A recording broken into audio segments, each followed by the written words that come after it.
Alright, you and I are diving into the life of Xavier Benedict, 3 years old and already on sword swing number 5352.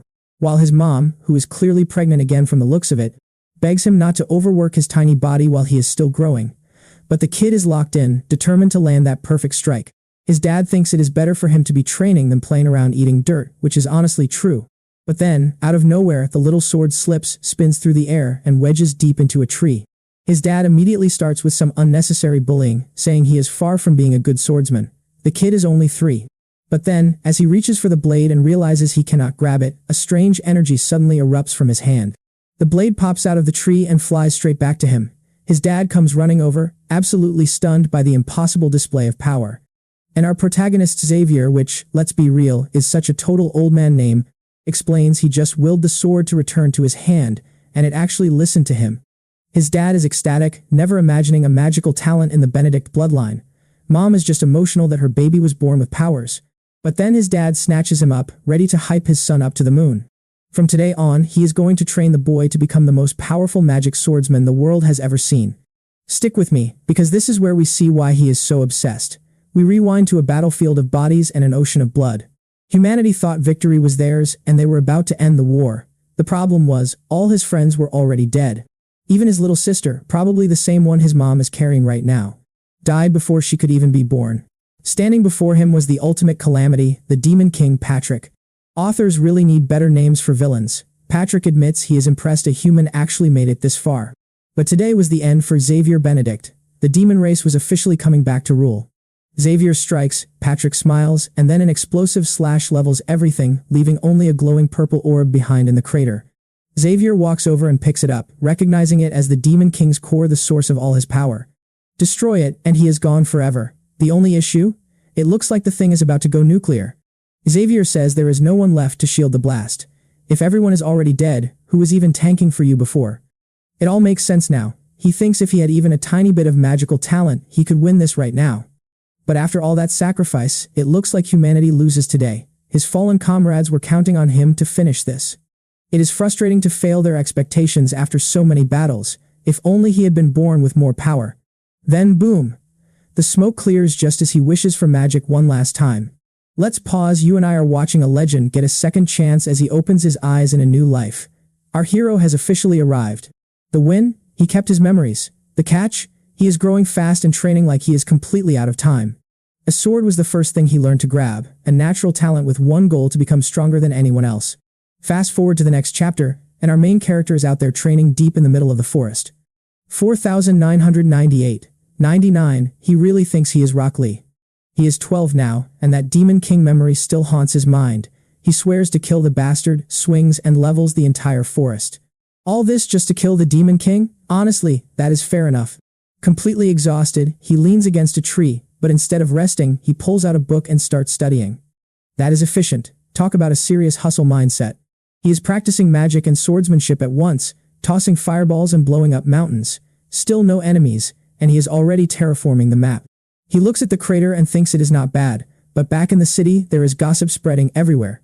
Everyone is wondering why the high-ranking nobles are suddenly coming to town to investigate. Some hope they clear out the pests, but most citizens know the nobles are just here to steal their resources. Meanwhile, Xavier strolls through town, being the friendly neighborhood hero to everyone he meets along the way. As far as he is concerned, Count Jim Claus is the one running this place. Both the Count and his servant are hated by other nobles, disappearing whenever things get too hot for them. They are the kind of people who would betray the empire for a quick buck. Trust me, you and I both know exactly where this leads. Suddenly, a noble's horse kicks over an old man's apples. The poor guy crouches down to pick them up. Alright, you and I are about to see what happens when a noble messes with the wrong person. The nobles are literally shoving people out of the way just to make their grand entrance. Iron Claus, an entitled 10-year-old noble, demands the commoners entertain him before spotting a tiny, defenseless little girl in the crowd. Seriously, what is wrong with this kid? He stalks over, clearly looking to cause some major trouble. He grabs some bread and asks for the price. The terrified woman just tells him to take it. Take all of it, she pleads, but he's obviously got a much darker plan in mind. He pulls out 3 gold coins, claims he's following the rules, and demands change, meaning he's about to take the girl as his payment. The woman realizes she can't provide that much change, and then he makes his disgusting move. He demands the girl as payment. Everyone knows her life is basically over if he takes her. Honestly, it is easy to forget this entitled little noble is only 10 years old. Good thing our hero is ready to step in, because he's already reaching for his sword to end this. But Xavier hesitates. He can't draw attention yet because his main mission is way too important. Magic is his secret weapon, so he decides it's better to teach this entitled brat a more honest lesson. Up on a rooftop, Xavier finds the perfect sniping spot. Pay attention, because he's about to show us exactly how he deals with trash. Claus is busy bragging about his status when he starts asking if everyone is scared of him. Just as he reaches for the girl, a sphere of water suddenly wraps around his entire head. He starts drowning instantly. His guards panic, but they can't even get close to help him. The kid faints while the little girl spots Xavier from a distance. She sees him casting the spell, but wisely decides to stay quiet. Xavier keeps the kid underwater for 2 whole minutes. This guy just refuses to go down easy. Suddenly, a man named Mr. Habush arrives and uses his staff to cancel the water magic. The noble hits the dirt like actual garbage. Clearly, someone with massive power has finally entered the fray to help him. Xavier attacks again, but Habush releases a massive golden aura that actually takes our hero by surprise. You saw that too, right? He stops and looks right at the spot where Xavier is hiding. Xavier vanishes instantly. The noble wakes up and immediately starts barking orders at his useless guards. He blames the little girl for the magic and orders her to be sent straight to prison. Of course, the mother and daughter desperately swear they have no idea how to use any magic. Claus tries to punch them, but Habush stops him, saying this behavior is beneath their noble house. Claus snaps at the professor, but Habush warns the count won't be happy. The brat instantly panics and starts frantically apologizing for his rude behavior. As they walk away, Claus seethes, promising that this whole ordeal is far from over. Back at the Benedict house, the family eats while discussing the arrogant nobles who arrived for this year's tax collection. The mom mentions the rumors flying around town about someone attacking the noble heir today. The dad laughs, saying he deserved it, while Helena mentions she heard a water mage was responsible. She looks at her brother, but he just plays it cool and denies everything. He claims he was training in the forest. His mom tells Helena to stop gossiping and study. Helena is frustrated. She wants to actually use her magic, not just read about it all day. Meanwhile, the dad sighs, complaining about how difficult life gets whenever the tax collectors show up. The mom says they should just be glad these people only come around once a year. She says it's almost over, while the dad asks Xavier if he's ready for a training session. Xavier refuses, and his dad jokes that he's missing out on training with a legendary battlefield veteran. But Xavier just brushes him off, saying he has other things to handle right now. He tells his dad to train his mind instead. Getting roasted by your 12-year-old is brutal. His sister wants to join, but he tells her to focus on studying herbs and potions. He knows she has incredible talent for potion making. In his past life, by the age of 16, she was already considered one of the world's top producers. But when Xavier was stuck fighting demons on the front lines for 2 long years, the demons attacked, and she was lost. Trust me, you're going to want to see what happens next. Alright, you and I are diving into a world where one potion could have saved 1/3 of the population in the legendary Castle of Bones. That is why she must be protected at all costs. Meanwhile, back in the city, that idiot Claus just got slapped across the face. It is his own father, and he does not care. He smacks the kid and demands to know why he was so rude to Mr. Habush. Claus is fuming. He cannot believe his dad hit him over a bodyguard, but then the older man just calls his son a complete disgrace. He says Claus has no idea what it actually takes to maintain yourself and become a noble. The kid argues that his privileges and guards are all that matter, but his father just calls him a total fool. Noble power is built on military strength, and Habush is an archmage, the strongest in the entire Claus family. He is the true guardian of their status, unlike his trash son. It explains why Claus is so messed up. His dad is way too intense. And then he even says a son can always be replaced. Just get another woman pregnant and have a new kid. Claus runs off crying. Honestly, you cannot grow up normal with a father like that. The father does not care at all. He thinks the boy needs to reflect on those words. Out in the city, Claus is a wreck, wondering how his father could side with a servant over his own blood. He blames the bastard who used magic on him. Once he finds out who it was, that person is going to pay dearly. Meanwhile, under a glowing orange sky, we see Cecily. She is a cute little girl and a close friend of our protagonist. He asks if she needs something, and she thanks him for earlier. He plays it cool, acting like he did nothing at all. But she just smiles and hands him some fruit. Xavier realizes there is no hiding the truth from her anymore. She already knows he is a master of both swordsmanship and magic. She promises to keep his secret if he shows her his skills. He tries to play dumb, but he is not fooling Cecily at all. Now pay attention, because here is where the story gets really wild. She was his comrade from the future war, a brilliant swordswoman with insane intuition who was killed before the conflict ended. Wait, so she died recently in that timeline and then got reborn right away? Now she wants to be partners in crime. She is blushing while he gets all embarrassed about the whole thing. He agrees, but it has to be far from the city. Night falls and someone punches a tree in rage. It is Claus, and his anger is boiling over. He cannot believe his dad would give that bodyguard the advantage over him. But then his hand starts hurting. He is just a kid. He has never trained or held a sword, yet he stands there cursing his father for not valuing him at all. Suddenly something heavy steps on his back. A forest warlock with massive eyes is already moving in to end him. The kid looks back, but the monster almost lands a fatal blow on him. He face plants like a total amateur, then turns to see a giant, drooling beast towering right in front of him. He screams for help, but nobody is there until someone grabs his collar and throws him against a wall. Now our protagonist is facing the monster. You and I both know he is built different, but this thing, total nightmare. The protagonist grits his teeth and tells the damn beast it is not leaving this forest alive today. But he knows they are in trouble. Help is not coming, and a monster like this should not even be here. Why is it here? The only explanation is that the demon race has finally started moving again. The monster roars and leaps, swinging a massive arm at our main character. He dodges and slips to the side, and it turns into a high-speed exchange. Problem is, normal weapons cannot cut magical beasts. Still, thanks to his intense training, he is not getting completely overwhelmed yet. Then he takes a hit to the chest. Cecily and Claus watch from behind, absolutely stunned. He wants to use magic, but with that noble brat watching, he cannot. He trusts Cecily, but Claus would definitely snitch. So he has to win without magic, which is going to be brutal, but he tells himself he cannot be afraid. If he is going to kill the Demon King, he cannot let a beast like this slow him down. He charges back in. He does not need magic to finish this. It is his first beast in this life, but he fought thousands of them in his previous one. He rushes in and ducks under the monster's arm. He knows exactly how these creatures move. And trust me, we are just getting started with this legendary comeback. He lands a clean, deadly slash as the beast falls. Stick with me, you and I are about to witness a kid slaying a beast alone. Our hero collapses from exhaustion as Cecily rushes to his side. He struggles back up, claiming he is just tired and relieved that everyone is finally safe for now. But then Claus shouts for them to look back. In a terrifying twist, the monster he just took down is standing again in the very next second. He watches the wounds instantly knit back together. In that moment, he knows something is horribly wrong. He shoves Cecily away and screams at her to run. She refuses to leave, but he yells that she is only holding him back now. Cecily finally grabs Claus and bolts into the woods. Claus protests that they cannot leave the boy to die, but she knows they have no choice. They need to find help fast. It looks like the story is not ready to let Claus join the main party just yet. With a father like his, it is pretty easy to understand, or maybe it is not. It is hard to say for sure. The creature ignores our hero and charges after the others.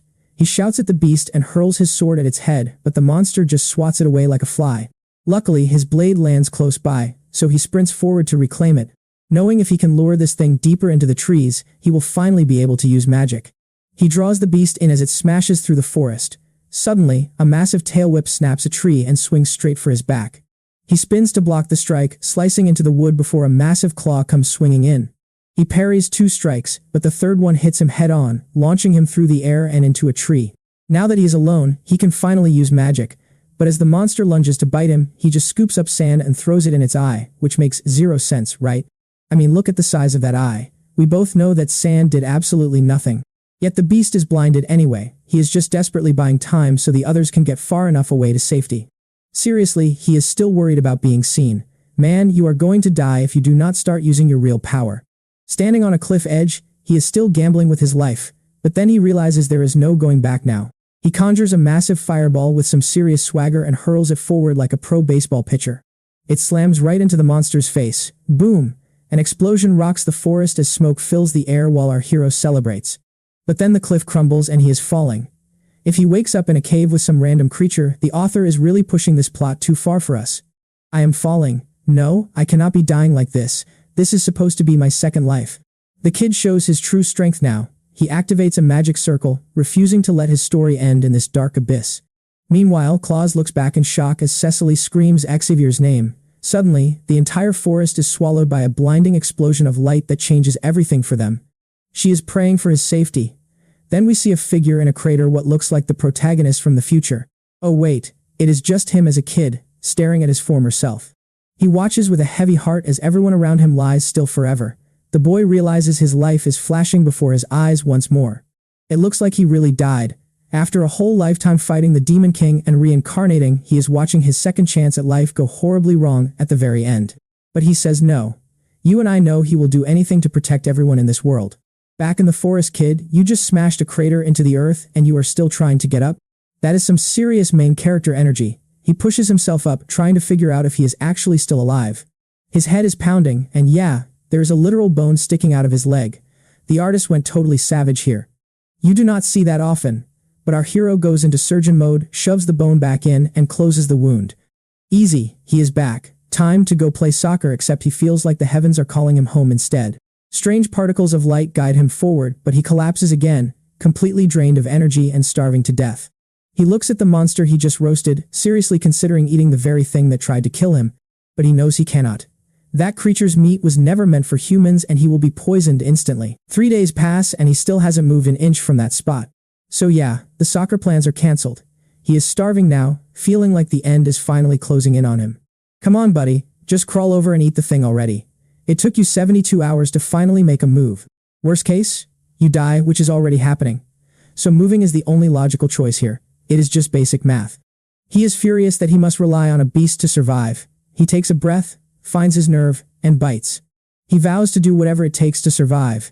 He tears into the creature, finally filling his belly with its power. In the next scene, he is limping along with a cane. His leg still isn't right, and he is still tripping. Trust me, we are going to love seeing what happens next. Seriously, if you see a kid with bones sticking out, you and I can agree he shouldn't be sprinting next chapter. He is limping when a slender figure appears behind him asking about the pain. He spins around, terrified and shouting. But then, a voice made of light warns him, if that wound is not treated right now, infection will kill him. Just come closer and be healed. This is his one shot. He realizes he is in the abyss, a place where mana density is just completely off the charts. But here is the thing, he has no clue how he even got here. The light gives him a choice. Follow the path to survival, or stay right here and rot in the dark. He is already annoyed by the attitude, but he follows the pull of this strange energy deeper into the unknown woods. He pushes through the brush, shields his eyes from the glare, and faceplants right into the feet of a marble statue. He looks up, asking if the statue was the one talking. Surprisingly, she says yes. This is the goddess Erd, the fate weaver who guards the world tree. Our main character is stunned that actual gods even exist. Now pay attention, because this changes everything. This ancient energy starts wrapping around his mangled foot like it has a mind of its own. Instantly, his body heals. His bones snap back into place as the statue begins to breathe. With a physique like that, you can tell she is high tier. She stares him down and asks his name. He is skeptical. If she is really a goddess, how does she not already know exactly who he is? She pokes him in the face, reminding him that she is powerful, not omniscient. She doesn't know every little thing, kid. He is blushing hard, asking why she was abandoned here. The goddess says the tree of life has been poisoned and nobody knows why. Now she is trapped here, forced to nurse the roots just to keep the entire world alive. While her sisters are out enjoying the sun, she is stuck in this miserable fate, worse than any low-level goblin. He remembers the legends. The world tree connects the heavens, the human realm, and even the dark underworld itself. It is the symbol of eternity. Without it, everything in existence would simply cease to be. She is impressed he knows the basics. He tells her his name is Xavier, while thinking she is definitely not normal. And in every manhwa, when a goddess shows up, you know a crazy deal is about to go down. You and I both saw this coming. She offers him her divine power if he helps her find out why the world tree is sick. He wonders if a goddess can just give power away like that. Meanwhile, the artist gives us a legendary low angle. She says it is a rare offer. The odds of another magic swordsman falling into this abyss were basically zero. He is shocked she knows his class. She says she analyzed every fiber of his body already. Besides, she has been lonely for 26 years. If he helps her escape, they have got a bargain. 26 years trapped. He realizes he spent that exact amount of time in his previous life before dying. But then she asks if this really is his second life. She feels too much resentment and despair inside his soul. That is a problem. Someone carrying that much darkness would never be able to control her divine power. He is frozen, wondering how she saw through him. She says reading a child's soul is child's play for her. He gets angry.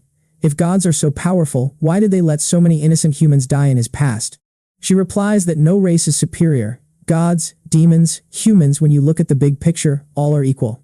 Yes, it is true the gods helped humans in the past, but she says that only makes a race weak.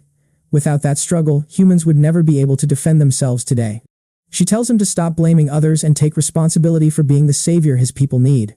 Yeah, he just got roasted by a goddess. She forms a ball of light and says the meeting is over. He can go back home, but she warns him that mastering her gift will be a brutal journey. She doesn't have time to be a tutor. Inside that light is the core knowledge he needs to survive. He stays quiet. She places a hand on his head, telling him his arrival here was destined from the start. As he uses her power, his questions will be answered. She points him toward a glowing portal to the surface. She promises the portal will drop him right at his front door. He just nods, taking it all in. She is looking forward to his progress. Destiny is waiting. He takes one last look back, then steps into the light. It looks just like the start of beginning after the end, except instead of finding a dragon, he found a hot goddess. Total upgrade. He tumbles out the other side, landing face first in the dirt, thinking he is finally back home. But where is he? Trust me, you and I know things just got complicated. Alright, you and I are diving into a story where desperate screams for help are just the beginning of one kid's legendary transformation. He stands there scanning the area, trying to find the source, but the mysterious voice says she is only sending a message. She tells him to channel energy into his legs and scale the massive tree. He thinks it is impossible, but honestly he has no idea. This kid literally just slaughtered a demon, yet he is worried about a tree. But get this, it was not actually climbing. Instead of climbing, he takes one massive leap that clears the entire height. Suddenly he is at the top, feeling strangely light and agile. The voice explains that his training is not just buffing his body, it is sharpening his vision as well. He tests his new sight, looking toward the distant horizon where he spots someone under a tree, desperately calling out for help. 3 massive thugs are cornering a lost little girl in the middle of the deep forest. Our main character smiles, thinking these guys are perfect target practice. Within seconds, he is positioned right above them. To finish this fast, he targets the biggest thug first, striking silently from behind. Now pay attention here, because this guy does not even see the strike coming to the back of his neck. The thug goes flying, slamming into a nearby tree while his confused buddies struggle to realize who this kid even is. Next, our hero pulls a flashy move, launching a rock directly into the next guy's mouth. The thug clutches his face in pain, blinded and confused. The leader demands to know who this brat is, but the main character simply tells him he has zero obligation to explain himself. The artist definitely went crazy with the proportions here. That red-haired guy's nose is massive. He is furious, claiming his brothers will handle this brat easily. The thugs rush in together, but the main character just smiles as their swords cut through nothing but thin air.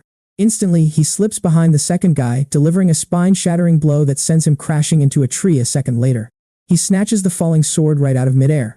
He charges the remaining brother, pressing the blade to his face and demanding all his valuables. Terrified, the man immediately hands over a bag of gold, begging for his life and promising anything. After forcing an apology to the girl, the main character makes the thug toss the money to her. The red-haired guy thanks him for being merciful.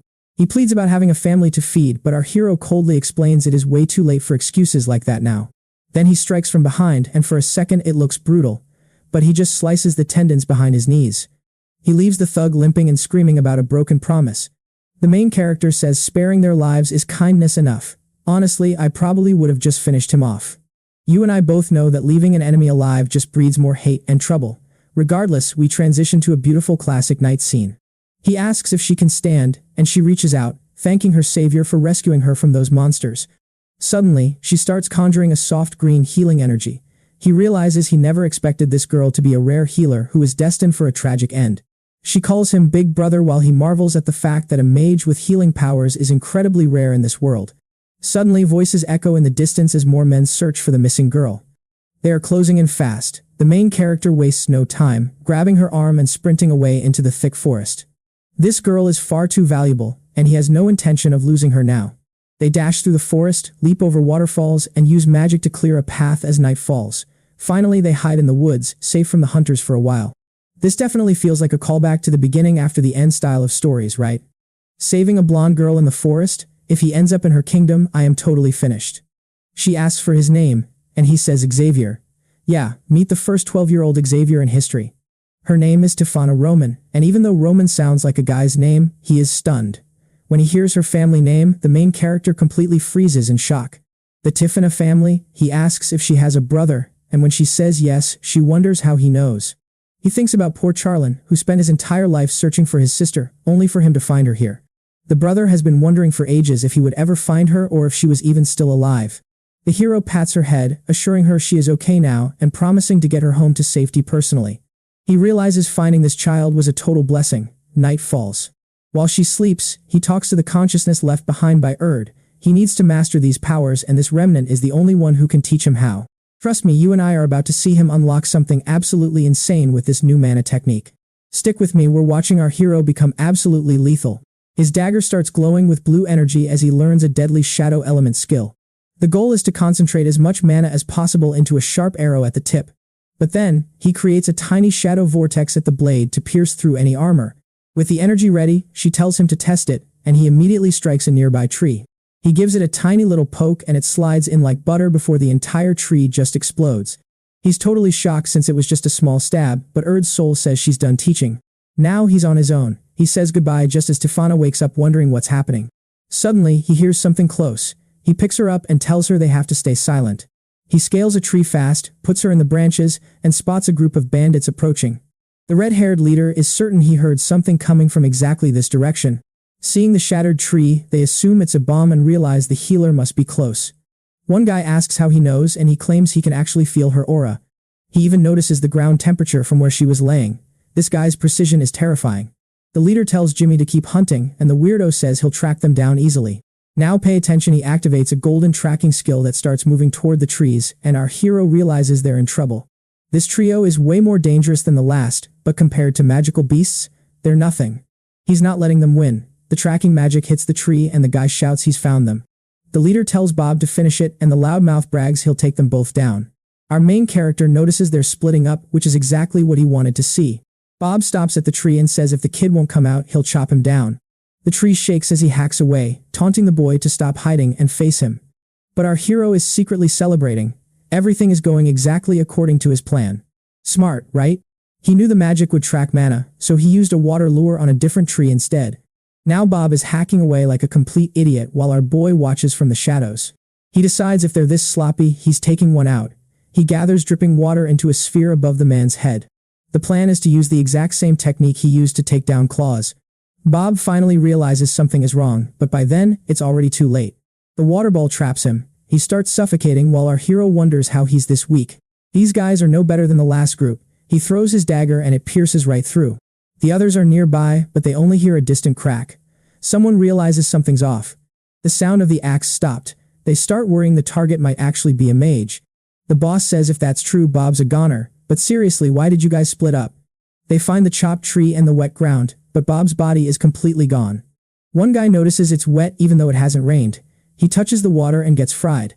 His body spasms as he hits the dirt. The water was poisoned.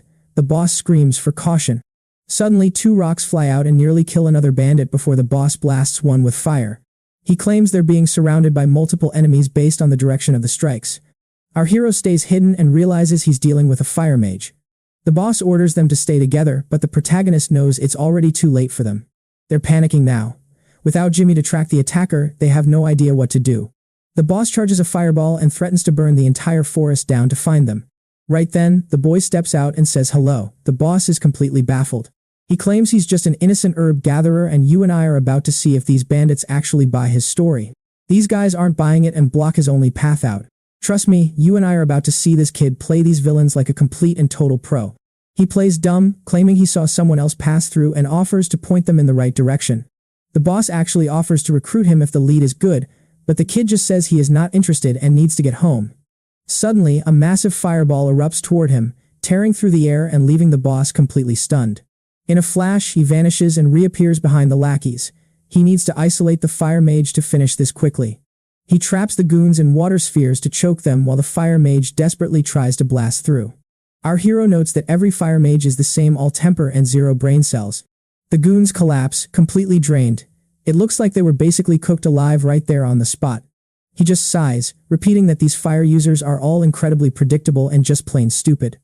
The mage charges with a flaming punch, but our protagonist just smiles, dodging with ease before sprinting toward him. He snatches a sword off the ground, leaving the mage confused. Is he really planning to win using basic swordsmanship? Empowering the blade, he admits he hates taking lives, but monsters like this mage deserve no mercy. Now pay attention, because this is the exact moment he decides to end this fight once and for all. The boss is actually impressed, realizing a kid who masters both magic and the blade is a massive prize. He lunges, desperate to capture the boy, but our hero throws up a massive water barrier that he slams into. He douses the fire and drives the blade straight into the enemy's chest. But the boss deflects the strike, knocking the sword aside and landing a kick that sends the kid flying. How can a child feel like a battle-hardened veteran? Our main character simply replies that playtime is over. The man screams, casting a massive fire spell that he slams directly into the earth. He watches as the mage fires a lethal blast, screaming for him to die. Dodge? No, it is time for an ego check. He unleashes his water, reflecting the blast back.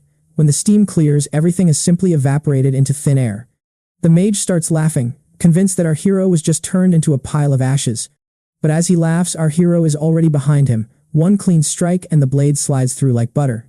He stammers that this should be impossible, but it is too late for regrets now. Goodbye. The body drops limp. He looks down coldly, muttering that this is exactly what a kidnapper deserves. After finishing the trash, he climbs a nearby tree to check on Tiffania and see if she is safe. He tells her it is over, but she is shaking, calling him incredible. He just brushes it off as luck. Reinforcements are coming, so he asks her to keep his true power a total secret for now. Honestly, the main character is a pro at playing that innocent act. With a gentle head pat, he promises to always protect her as she asks if everyone is dead. He clarifies that besides their leader, everyone else is just unconscious for now. Suddenly, the exhaustion hits and he face plants. As she screams, we suddenly cut to a quiet town. See, I told you things would get weird. A woman asks if the boy finally woke up. If I am not mistaken, that is his friend from a past life. He says he is checking right now. This feels exactly like Beginner After the End. At least they are a normal family and not elite monsters. The woman reminds him to thank the boy who saved Tiffania once he wakes up, and he agrees. Tiffania rushes in and her brother tries to calm her down, telling her she needs to rest. She insists on helping, saying he works too much. She is recovered and just wants to be useful. He tells her the biggest problem isn't her injury, but the fact that she left the village alone. She promises it won't happen again. Charlene just sighs, deciding it is finally time to go check on how the boy is holding up. He swings the door open, and at that exact second, a massive hand shoots out toward his face. Tiffania screams for him to stop as they stand there in total confusion. Our hero thought it was an enemy until he realized who it was. Next, we see them at a huge banquet where Charlene tells the kid he can eat whatever he wants. And that's where we leave it. Our hero is finally full, but trust me, his journey is just getting started. Alright, you and I are diving into a story where he reveals his home is Anzoff, a city under the Bone Castle. Charlene panics instantly. Bone Castle is at least a 3-day journey from where they are standing. How did a kid get this far? He says it is a long story and he is actually going to tell it. He explains everything, and Charlene is in shock hearing that magical beasts were roaming through the forest nearby. He did not want to scare her, but she needed to know the truth before it was too late. Charlene says he must go home. His parents probably think he was already eaten by some terrifying magical beast. The main character is confused, but Charlene insists on coming along to make sure he gets there safely. He is older and cannot let a little kid walk through a dangerous place like that alone again. Tiffania tries to help by saying Xavier is super strong and does not even need an escort at all. But there has to be a face-touch moment every single chapter, and here he goes, telling them they're still just kids who need to learn to rely on the people around them. She asks if she can come too, and he says of course she can join the trip. Watch closely here, this decision might just be the one that forces the main character to reveal all his hidden secrets. The main character sees Charlene as someone he can truly count on, while Tiffania is just clearly excited. She probably cannot wait to get kidnapped again just to keep the plot moving forward. Out of nowhere, the boy starts crying instantly. His mental state is clearly wrecked from one second to the next. Seeing that, Charlene puts a hand on his shoulder and promises they will find his parents. The main character hates being treated like a child. Next day, they are on the road, horses leading the way. Then the village chief calls out to them as they prepare to head out on their journey. Charlene says they will return soon, but the chief says it is fine because everyone here is family. Is he really going to die just so we can get traumatized? They'll probably return to an empty village. They sing and make flower crowns along the way, while the main character waits for monsters that never show up. It is a peaceful trip, and now they are standing right in front of Carpen Castle. Meanwhile, back at home, Xavier's mom is a total mess and desperate for any news of her boy. I know what you are thinking. Why is she hiding the truth about that magical beast? It makes zero sense. The father says he's going to search again and tells her she needs to get some rest. He says she hasn't slept in days. He promises he'll find Xavier, so she needs to stay home. She asks if he went to the other world, but he says that is simply impossible. She is convinced he was eaten because he was not at the fall site, and being the main character does not mean anything to her. The father tells her to keep hope. Xavier is definitely alive and well somewhere out there. The little sister is crying, and then we're back to Claus, who is getting humiliated by his father as usual. Honestly, I do not even know if I should be happy about this outcome. Claus begs his father to send a search party, but the man says there is nothing to gain from saving a random kid. Claus says the boy saved his life, but that won't work on a father who clearly doesn't care. The father is furious that a noble would ever consider kneeling for someone of a lower status. He grabs him and says he is humiliating himself for the sake of common people. Remember, there are only two kinds of people: nobles, and those who exist solely to feed them. In this world, hierarchy is everything. He throws him to the ground and demands that he learns to obey whatever he is told. Claus feels a deep discomfort. Maybe this is not the life he actually wants for himself. He is focused now, saying he will eventually figure out what is right for his own path. Can the author really make us like this guy after he tried to buy a girl for 3 gold coins? Next, Tiffania is happy watching the birds outside her window. Her brother asks what is so interesting about birds playing. He says they are not playing, they are looking out for each other, so they can get closer. Tiffania realizes that is how they get close, so she plans to try that on the main character. So we leave him there, but trust me, you and I are about to see this kid transform into an absolute legend. Alright, let's dive into a world where even the dads have elite swagger. But he turns her down. There's no chance he's ditching those Joker-looking shoes. We cut to a quiet forest where our main character tells Erd they're finally alone. But then, his chest begins to glow with a strange light. Is that you, Erd? She floats out of him like a ghost. She spins around, celebrating the fact that she's finally free from his body for a little while. Our hero is spiraling, but she just tells him to relax. This isn't her physical form, it's just her consciousness manifesting in the real world. She explains that his memory of her face is what allows her to solidify and appear like this in front of him. She's just drifting there, warning him not to expect any help in a fight since she's basically a floating ghost right now. He's actually impressed by her power level. Like, for real? Imagination is a hell of a tool, even if it's just for catching strays. Our protagonist is livid. After everything she put him through, he thinks she should at least be able to handle a few monsters. But then she shuts him down. Training is officially in session. Now pay attention, because something even weirder is about to crawl out of his chest and into that tree. He's standing there stunned, but she tells him to stop being a fanboy and get inside the portal already. There's no time to waste. He asks what's next, and she admits those previous monsters were just warm-ups for the real thing. She's lined up new training partners. He's hyped, but what he doesn't know is that confident smile is about to vanish. She drops a warning. This might look simple, but if he dies too many times, the entire trial is over. He tries to argue that he's got a curfew to hit, but she's not hearing any of it. Move it or lose it. No more talking. She literally shoves him into the portal and the tree seals shut behind him. She stands there in total silence for a second before vanishing into thin air. Suddenly, he's in a new realm with a status window identifying him as Xavier Benedict, a master of both blade and magic. His trusty dagger flickers into existence. Good thing too, because an entire army of stone golems is currently marching his way. Phase 1, take down 5 of these hulking golems in under 10 minutes. Erd tells him she'll give him one freebie tip this time, but after this, he's completely on his own. She warns him that failing repeatedly will drain his stamina until victory becomes a literal impossibility. With that final dark warning, she wishes him luck. That's the big tip? Seriously? The golems charge, but he can tell these things are nothing compared to actual magical beasts. Is this even a challenge? With his past life experience, he can measure an enemy's threat level just by the raw pressure they emit. With so many targets, he decides magic is the perfect solution for this fight. He's not even going to break a sweat here. He fires a massive, bazooka-like blast straight from his palm at the leading golem. The blast connects and the golem instantly shatters into dust. Man, he really just deleted them. You and I saw that, right? 5 seconds flat. He demands the next stage, leaving Erd absolutely stunned by what just happened.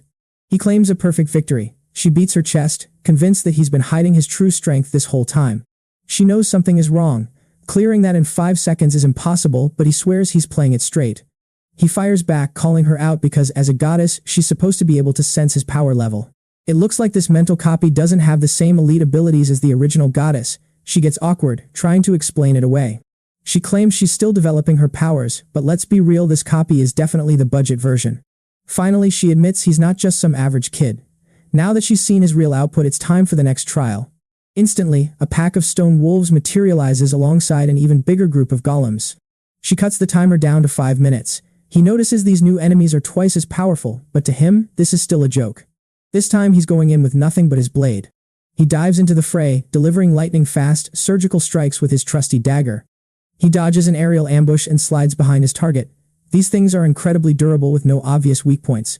While he's stuck in mid-air with zero room to maneuver, a volley of attacks comes his way, but he uses the first golem's fist as a platform, launching himself high above the remaining strikes.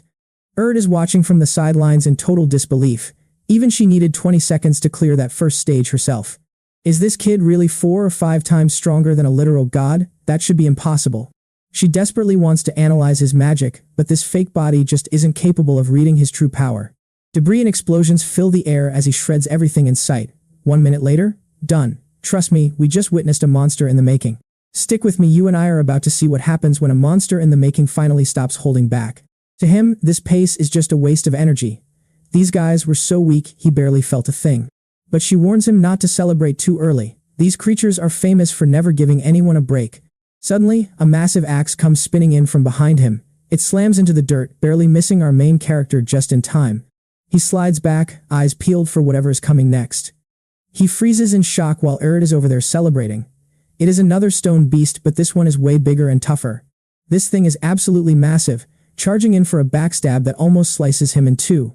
Erd is just smiling. She is impressed, but she is starting to get used to his insane skills. He slips away and realizes these golems are the real deal. Now he is stuck fighting two of them at once. Erd asks if he is holding back, but he tells her to shut up. He is ending this right here and now. He charges in. The golem swings, but he dodges by jumping onto its arm like a total action hero. He flips through the air and gets behind it, driving his blade straight into the back of its head. The first hit does not take it down, but he is determined to finish the job.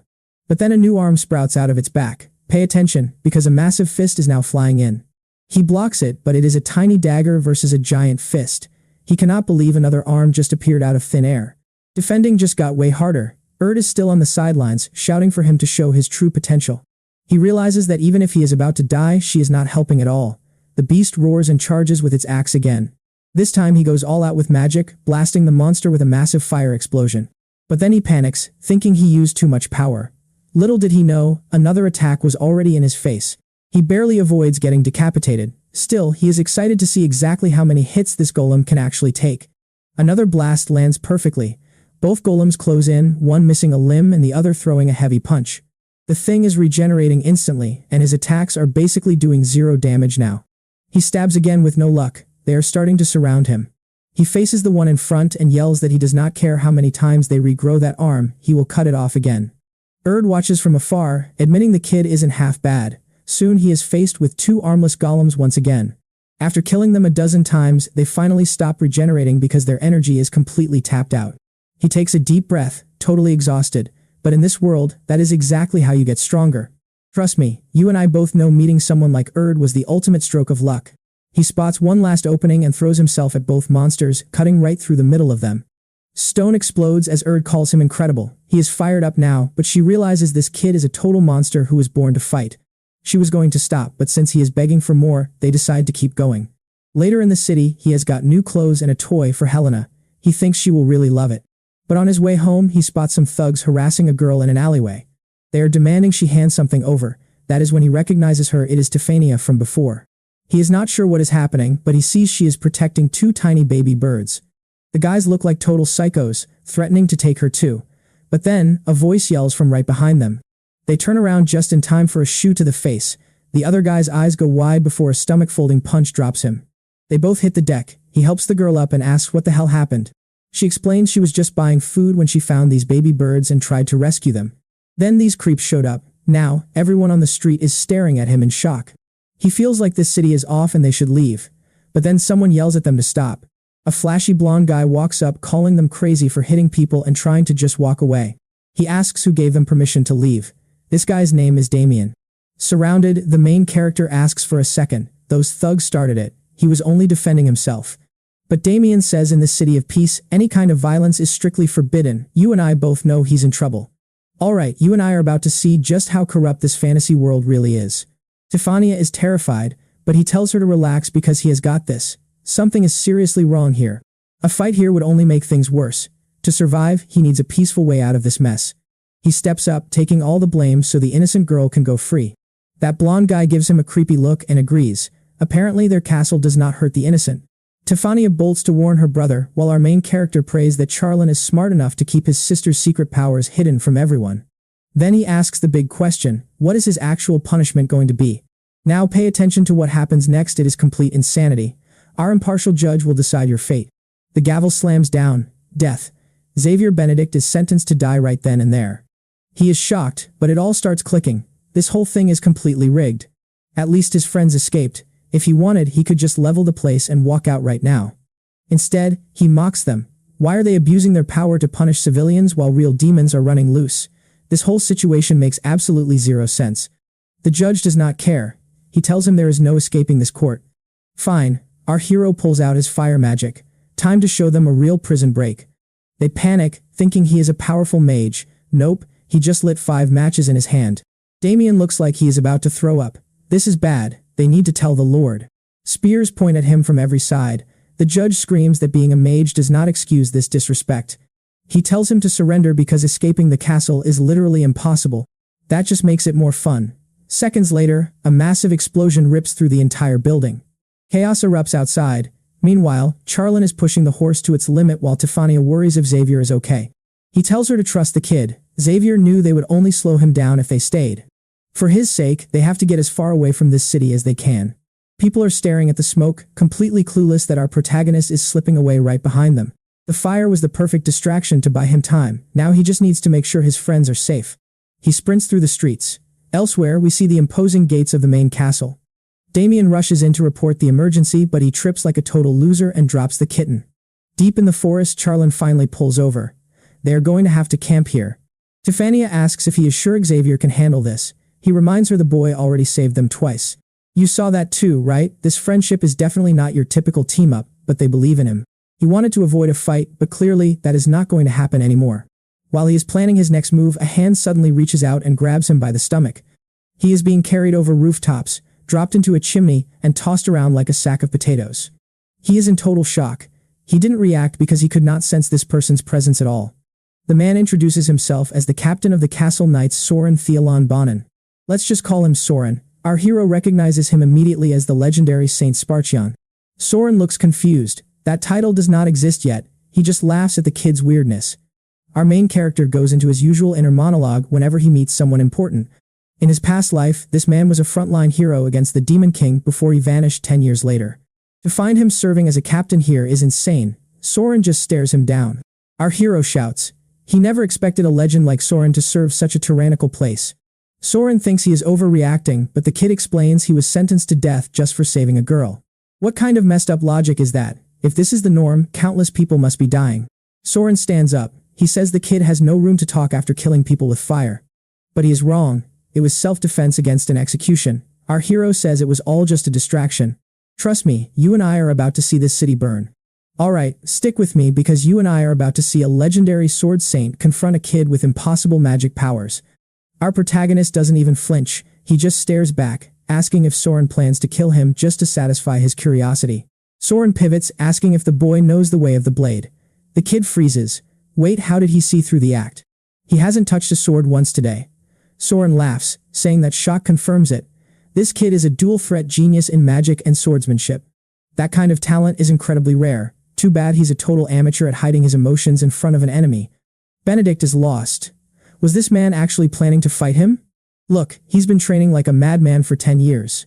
But this is the Sword Saint. A level of power he can't touch. Right now, Soren's strength is completely off the charts. He tells the kid to breathe. He looks like he's about to have a total breakdown. Relax. Soren isn't here to capture him or start a war. Now watch this. Soren starts laughing, calling the kid way too curious. Then, he reaches out his hand. He has a massive soft spot for talent. How about becoming his student? Benedict is left totally speechless. Why would a legend like him offer that? Soren explains that since he's the strongest, his disciple needs to be a monster too. He gives his name, Benedict. Soren pauses. That name sounds familiar from somewhere. He needs an answer now. Benedict doesn't hesitate. Who wouldn't want to learn from the greatest swordsman alive? But there's a catch. He's been away for way too long. He needs to see his family so they stop worrying about him. Soren asks if he's just some runaway kid. Benedict sighs. It's a lot more complicated than just running away from home. Here is the real problem. He's a wanted man in Karpen. Staying with Soren might bring a whole world of trouble to his door. Soren doesn't give a damn. The Karpen he sees today isn't the noble place he used to serve and protect. It's clear even the Sword Saint hates the current rules. Benedict reveals his true home is at the Castle of Bones. Soren nods. He can get them there in just one day. Xavier is absolutely floored by that claim. Is he really just going to abandon his post? Soren explains he's basically just a trophy these days with zero real power. Nobody will notice his absence. The protagonist is left totally stunned. You and I have to wonder, how did a legend like Soren lose his influence? What's really going on inside Karpen right now? Time to go, kid. Benedict is still confused, asking where they're headed. Soren tells him to relax. He already prepped the horses so they can make a clean break from this place. This feels way too easy. Is this really just about taking him on as a student? He decides to keep Charlene and Tiffania a secret for now, just in case this is all a trap. They head toward a house. He calls for a girl named Lucia on the swing. Honestly, I've never seen a story with this many little girls appearing at once. Please, I'm just stating the facts here. This is strictly for reporting purposes, I promise you. She runs over and hugs Soren, asking how he's doing. He asks if she missed her dad. Wait, I thought she'd be his sister. He's a family man. The girl points at Benedict and asks who that idiot is. She runs inside, yelling for her mom that her dad finally found a disciple. The girl reminds him of his sister. Inside is the pregnant Alicia. Soren walks in like he owns the place and introduces the protagonist. Benedict gives her a polite greeting. She asks if he's hungry. Of course he is. This kid always wants to eat. She apologizes for the modest meal, but he says it's perfect. Then Soren announces they're leaving first thing tomorrow. She's confused. He explains he has to return this runaway to his parents before he can officially start his training. Benedict snaps at him to stop treating him like a baby. Soren just laughs while his wife goes to prep the horses. Lucia asks if he'll be gone for long. He promises it'll be a quick trip. She won't even have time to miss him. Benedict wonders if he was wrong to think this guy was evil. Maybe he isn't the problem, but others are. Suddenly, someone kicks the front door right off its hinges. Soren jumps up as shouting erupts outside. He tells the boy to take Lucia and hide upstairs immediately. Soren rushes the door. Benedict knows he can't do much because the Sword Saint is on a completely different level. He grabs Lucia and runs. Outside, a furious Soren demands to know what's happening. They're invading their home. Trust me, you and I need to see who they are. Alright, you and I are jumping into a high-stakes confrontation where every word could mean life or death.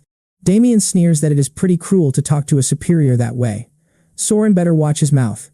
Soren snaps that this is his house and he brings in whoever he wants. But Damien suspects he is hiding a criminal. Even Soren has to ask Damien, do you really believe the laws of that castle make any sense at all? The eccentric man hugs his cat and says it does not matter. Ever since those laws, the castle has stayed peaceful. Nothing matters more than peace. Meanwhile, our main character is upstairs, frantically telling Lucia to stay as quiet as possible. He peeks out the window and hears Damien threatening a forced search if they do not hand over the target immediately. The main character remembers that in his previous life, Soren also vanished under very mysterious circumstances.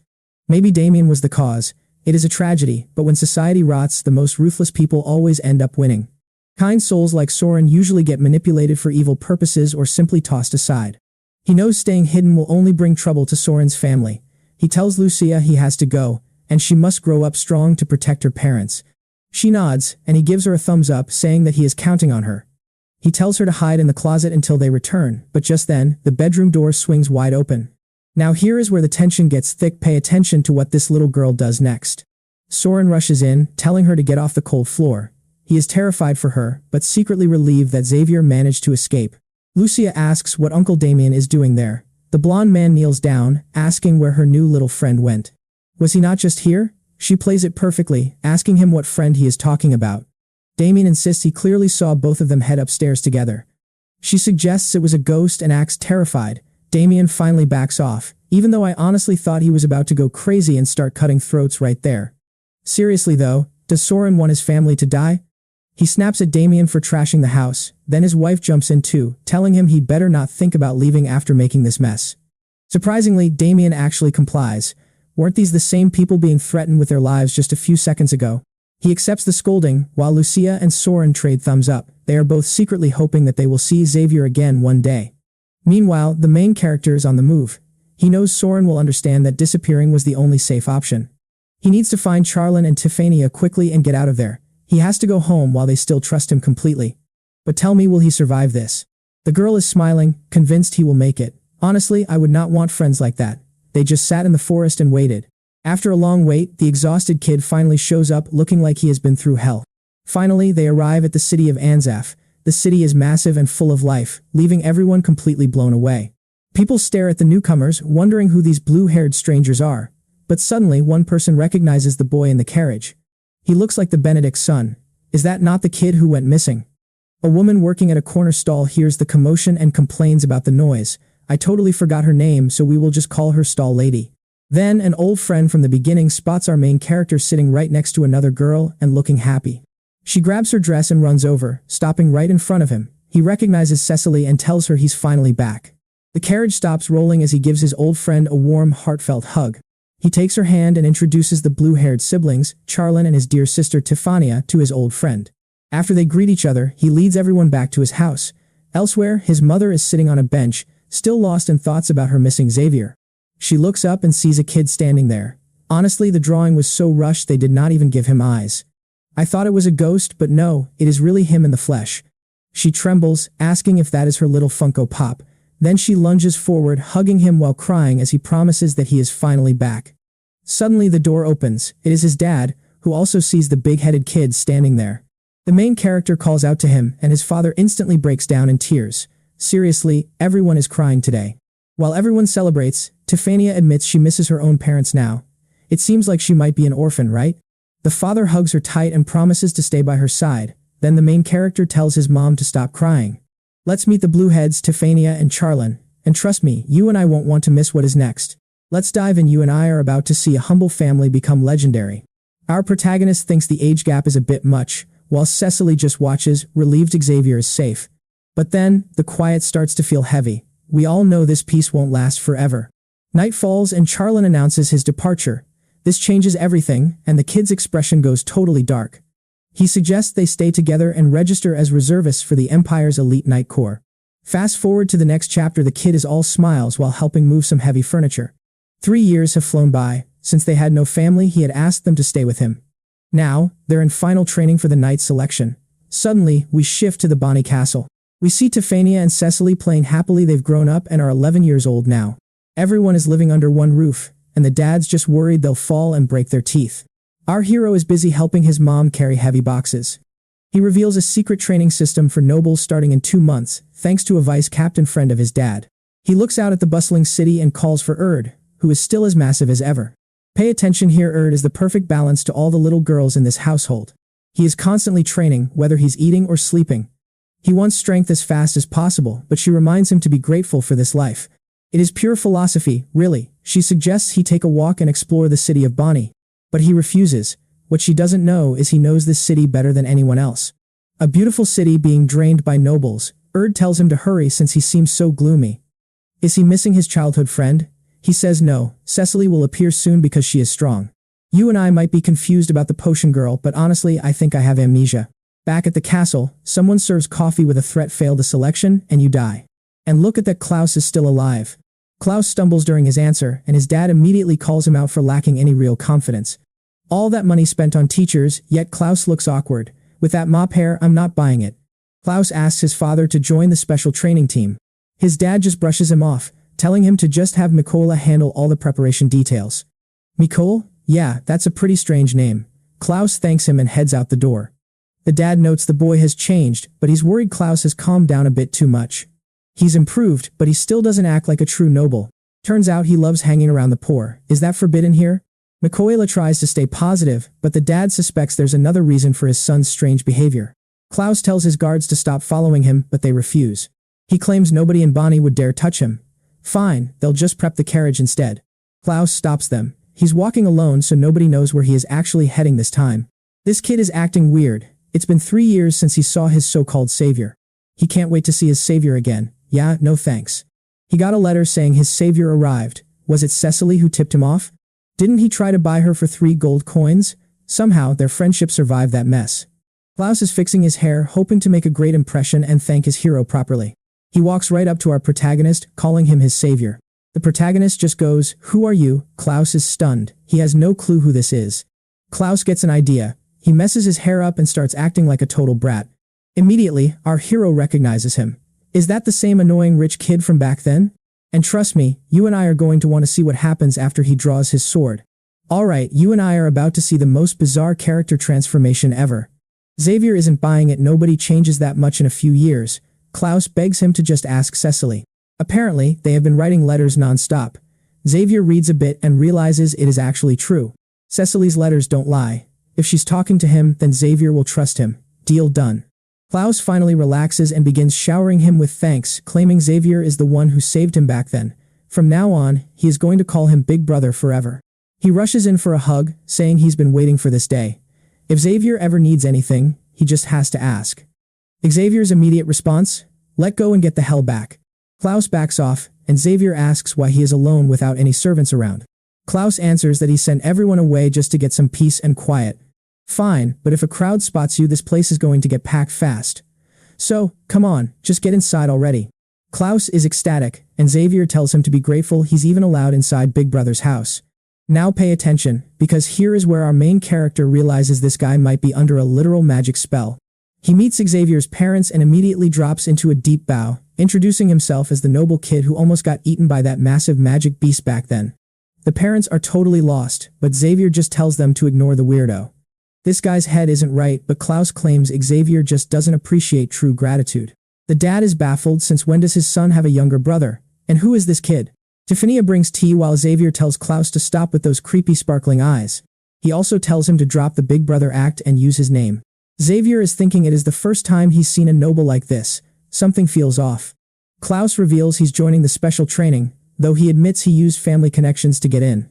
But this is the last time he will rely on favors. He wants to earn his future on merit. Xavier knows the truth: most knights are just lazy nobles who used family money to bribe their way into power. During peace, it seems harmless, but Xavier knows the dark truth. Let's pause here, because this is the moment where the story stops being a comedy and starts getting real. Sure, some knights have ideals, but most are just parasites feeding off the system. Klaus says he has spent 3 years reflecting on his mistakes. Xavier is actually impressed. It really does look like he has matured. Then Klaus drops a bomb. He thinks his own father is planning something truly evil. He tried to investigate, but since he doesn't trust the boy, he won't say much. Unfortunately, he couldn't find any real proof. Xavier doesn't know what to say as Klaus vows to cut ties with his family. Wait, so Klaus is actually his last name? Either way, he is clearly ready to leave that life behind for good. Xavier decides to take advantage of the quiet streets today and head out to the market to buy some much-needed study supplies. Seeing the bustling market stalls, a strange feeling washes over him. In his past life, this entire district was wiped out in one demon attack. People are selling nightbooks and swords everywhere, trying to cash in on the upcoming tests.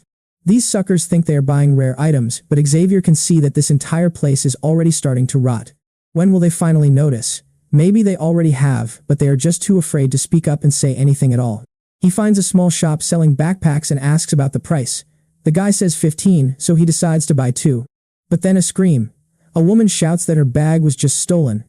Xavier thinks it is not his problem. Surely a knight will handle it. The woman trips and falls, but the nearby knights don't even move. She's screaming that it is all she has. He sighs. These knights really are useless. He tells her to wait right there. He's going to bring it back. He swipes a sword from a nearby stall as he sprints past, promising to return it in just a second. He is right on the thief's tail, but the problem is there are way too many people in the city. So, he leaps onto the stalls. He's sprinting across the rooftops to catch the thief and get home to his sister, but then, he sees something that freezes his blood. Trust me, you are not ready for this. Alright, you and I are about to watch Klaus fire a flaming fist right into this thief's back. Klaus cheers, thinking it was a direct hit, but our main character's face drops as the smoke clears, revealing the thief unharmed and mocking them. Yun admits this guy is actually pretty decent. He might have blocked that, but there's no way he's escaping punishment for stealing in the city. Our hero is shocked. How did a selfish kid suddenly start risking his life to protect total strangers? Maybe 3 years changed him, but then, the thief pulls out a weird mechanical watch, presses the buttons, and fires a massive blast at Klaus. Klaus dodges, but the blast is now screaming toward a little girl. Seriously, why is it always a kid in danger? Our main character blurs into motion and saves her just in time. I really thought he would use a barrier. He hands the girl to her terrified mom, while everyone stares in shock. Wait, is this thief actually a mage? Turns out, he is just using a tool. Klaus snaps that the thief is using fake magic to rob people. It is disgraceful. And of course, in this world it is just endless fireballs. Klaus launches another one. Now watch this part closely. This is where the thief's real trick comes out. Let's see how he escapes. He just sidesteps it full-on ninja style. Then Klaus starts spamming rapid attacks like a total madman. He is going all out. Even our main character thinks Klaus might actually pull off a win this time. Klaus charges a massive energy ball looking like a spirit bomb. Even the thief is panicking. He might blow up half the city. Klaus tells him it is too late for fear, but the thief's look suddenly shifts to a smug grin. He shows off the watch again, saying it is a shame Klaus has to deal with this tool. The huge blast fires and the thief says that attack will not work on him. The massive blast slams into a wall and starts twisting in on itself. The attack does not stop. It actually flips direction and rockets straight back at Klaus. The young noble freezes, not knowing how to escape that burning ball coming right for his face. But don't worry, our main character is on it. He steps in, the explosion hits, and a hand reaches out from the fire. He's just standing there, aura exploding. Klaus is practically crying with joy. Meanwhile, the thief is losing it. How did this kid stop that bare-handed? Our main character, looking like a total boss, says that watch is pretty interesting. It is way too cool for a thief. So, be a good boy and hand it over. Before the guy can even react, our hero lunges forward. Can that watch block a sword strike too? The thief hits the button, saying the kid is about to learn the difference between them. That reversal watch does not just work on magic attacks either. A massive tornado swallows our hero whole, but he does not even care what the thief is screaming. He only wants that item. He dodges midair for a second, but then another attack comes from below and another from behind him. Somehow he steps on the wind itself and rockets toward the thief like a bullet. Oh right. You and I both know who is really behind that power, right? Yeah, it is getting wild. Using wind techniques, he pivots instantly, blade in face, boom, the watch hits the dirt as we transition. Klaus cheers because his big brother is the strongest. The thief is literally shaking with a sword at his throat. He does not even dare move. Our hero says, "All right, you lost. Give back everything you stole or I am going to cut you." The thief hesitates, so our hero warns him he is not going to repeat himself again. The guy begs for a minute. "Here, take my loot. It is everything I have got, okay?" But the main character just tosses it aside. "No, you are handing over that magic tool." The thief starts crying, saying he worked hard to steal it. "You are stealing it from me?" Xavier just scoffs. "You stole it first, so I am just stealing it back." The guy whines that he is a swordsman and does not need it. "Why do you even want this item?" Xavier is not here for a chat. "Hand it over or he will take it by force." The thief caves and apologizes. Good. Now that he has surrendered the goods, it is time for him to rot in a prison cell. Suddenly, a guard steps out of the crowd and announces the thief is under arrest for his crimes. Our hero thinks these guards are useless. They only show up when everything is finished. Real pros at the easy part. Klaus is celebrating, thanking our hero for saving him. But the main character just says Klaus got lucky. He only intervened because he was interested in that cool item, but first they need to return what was stolen from the woman. He actually stole her necklace. And trust me, you and I need to see what is next.